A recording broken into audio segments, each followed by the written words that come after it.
Hi hello welcome back to FND Tamil channel. நான் உங்கள் சிவா. நீங்க இப்ப பார்த்துட்டு இருக்கிறது ஒரு அழகான தமிழ் கிராமம் ஆட்டையம்பாளையம். இதுதாங்க எங்க ஊரு. தைப்பூசம் வந்தாலே ஊரே களை கட்டிருங்க. பழனிக்கு பாத யாத்திரையா பக்கத்துல இருக்கிற எல்லா ஊருக்காரங்களும் சேர்ந்து வண்டி கட்டிட்டு கிளம்பிடுவோம். பழனிக்கு போனா ஒரு வாரத்துக்கு ஊரையே மறந்துடுவோம்.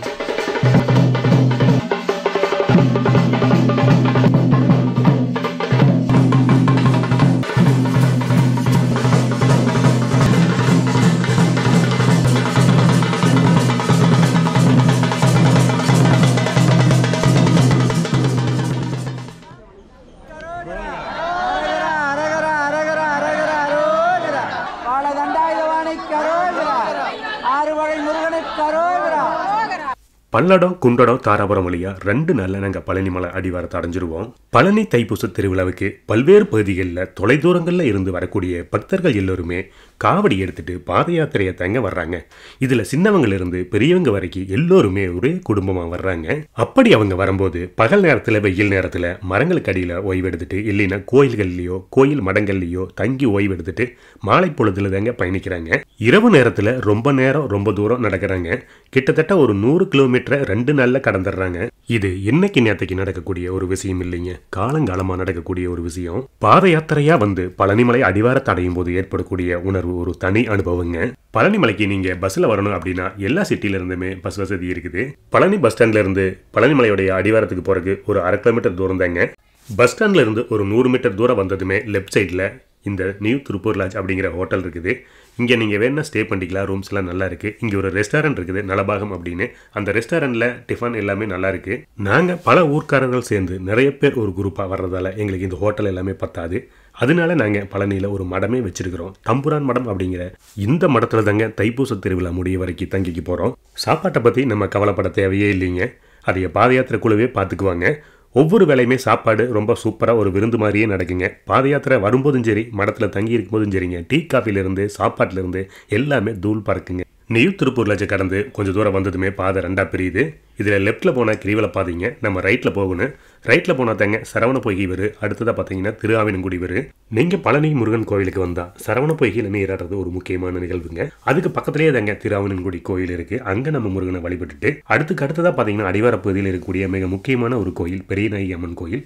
இது பழனி அடிவார பகுதியிலிருந்து 3 கிலோமீட்டர் தொலைவில் இருக்குங்க. வாங்க சரவண பொய்கை எப்படி இருக்குதுங்கிறத நம்ம பார்க்கலாம். இந்த தைப்பூச திருநாளில் எக்கச்சக்கமான கூட்டங்க. சரவண பொய்கைக்கு எதிரிலேயே தாங்க முடிகாணிக்கை செலுத்தக்கூடிய இடம் இருக்குது. அதனால இங்க முடிகாணிக்கை செலுத்திட்டு அப்படியே சரவண பொய்கையில குளிக்கிறதுக்கு வந்துடுறாங்க. இங்க ஆண்கள் பெண்கள் தனித்தனியே குளிக்கிறதுக்கு வசதிகள் செஞ்சிருக்கிறாங்க. இதுதாங்க குளிக்கிற இடம். தைப்பூசம் அப்படிங்கிறதுனால கூட்டம் ரொம்ப அதிகமா இருக்குது. மற்ற நாட்கள்ல இன்னும் கொஞ்சம் ஃப்ரீயா இருக்கு. பழனி அப்படின்னா பஞ்சாமிர்தம் மட்டும் ஃபேமஸ் இல்லைங்க. சந்தனம், விபூதி, காவடி, வேல் அப்படின்னு பல விஷயங்கள் ரொம்பவே ஃபேமஸுங்க. அதுலயும் பாத்தீங்கன்னா இந்த சந்தனம், விபூதி, பஞ்சாமிர்தம் வைக்கக்கூடிய கடைகள் பழனியுடைய அடிவாரம் முழுவதுமே நிரம்பி கிடக்குதுங்க. நாம இப்ப திரு ஆவினன்குடி திருக்கோவில ரீச் ஆயிட்டோம். பாருங்க, தைப்பூச திருவிழாவை பார்க்கறதுக்காக ஃபாரினர்ஸ் எல்லாமே வந்திருக்கிறாங்க. நம்மளுடைய கலாச்சாரத்து மேல இவங்களுக்கு ரொம்ப ஈடுபாடு அதிகம். வாங்க நம்ம திரு ஆவினன்குடி கோவிலுக்குள்ள போலாம்.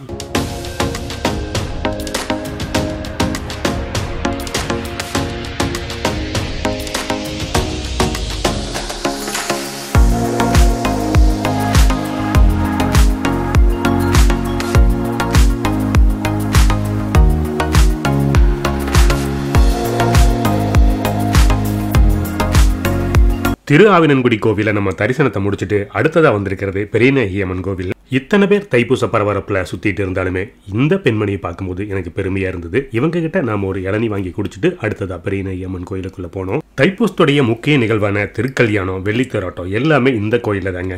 வாங்க தைப்பூச நிகழ்ச்சிகள் எல்லாமே எவ்வளவு சிறப்பா இருக்குது அப்படிங்கிறத நம்ம பார்க்கலாம்.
இப்போ நம்ம தங்கி இருக்கிற மடத்துக்கு வந்துட்டோம். நம்ம மடத்தில் நிகழ்ச்சிகள் எல்லாமே எப்படி இருக்குதுங்கிறத பாருங்கள். இங்கேயும் காவடி ஆட்டம் நடக்குது. அது மட்டும் இல்லாமல் இங்கே சமையல் எல்லோருக்கும் எப்படி நடக்குது, என்னென்ன முறையில் பரிமாறுறாங்க, இங்கே அன்னதானம் என்ன லெவலில் இருக்குது அப்படிங்கிறது எல்லாமே நீங்கள் பாருங்கள். ஒரு அட்டகாசமான விருந்தாக இருக்குங்க. எல்லோருமே இங்கே தங்கிக்கிறதுக்கு வசதிகள் எல்லாமே சூப்பராக செஞ்சுருக்கிறாங்க. இங்கே தங்கியிருந்த எல்லோருமே ஒரே குடும்பம் போல தான் இருந்தோம்.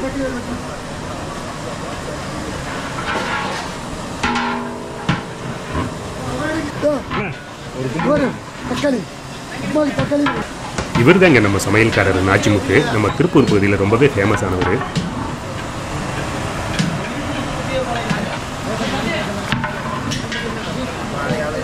காலையிலிருந்து இரவு வரைக்கும் இப்படியே தாங்க ஏதாவது ஒரு சமையல் ஆகிட்டே இருக்கு. டீ காஃபி அப்படின்னு எல்லாமே இங்கே கிடைக்கும்.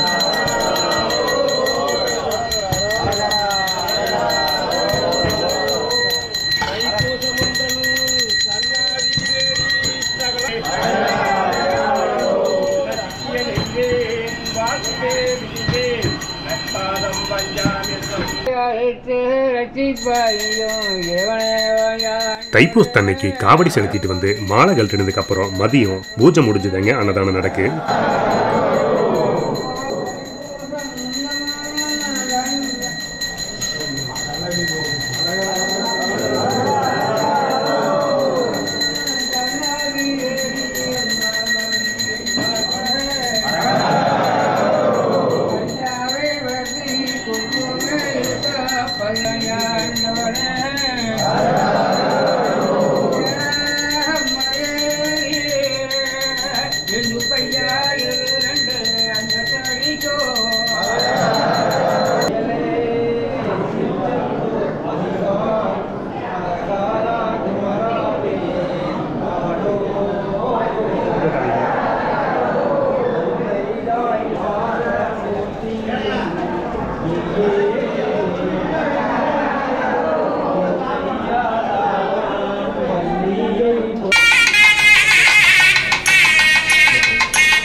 பல்லடம் திருப்பூர் பகுதியிலிருந்து கிட்டத்தட்ட 9 ஊர்க்காரங்க ஒன்னா இணைஞ்சு பழனி தைப்பூசத்துக்கு பாத யாத்திரையா காவடி எடுத்துட்டு வந்து தைப்பூச திருவிழா முடிய வரைக்கும் இங்கேயே இருந்து தரிசனம் பண்ணிட்டு போறது ஒரு சிறப்பான விஷயங்க. பழனி திண்டுக்கல் ரோட்ல தாங்க இந்த தம்புரான் மடம் இருக்குது.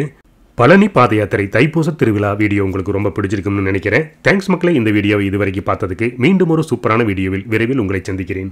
நீங்க இன்னும் நம்ம சேனலுக்கு சப்ஸ்கிரைப் பண்ணாம இருந்தா சப்ஸ்கிரைப் பண்ணிங்க. அப்படியே பக்கத்தில் இருக்கிற பெல் பட்டனையும் தட்டி விட்டுங்க.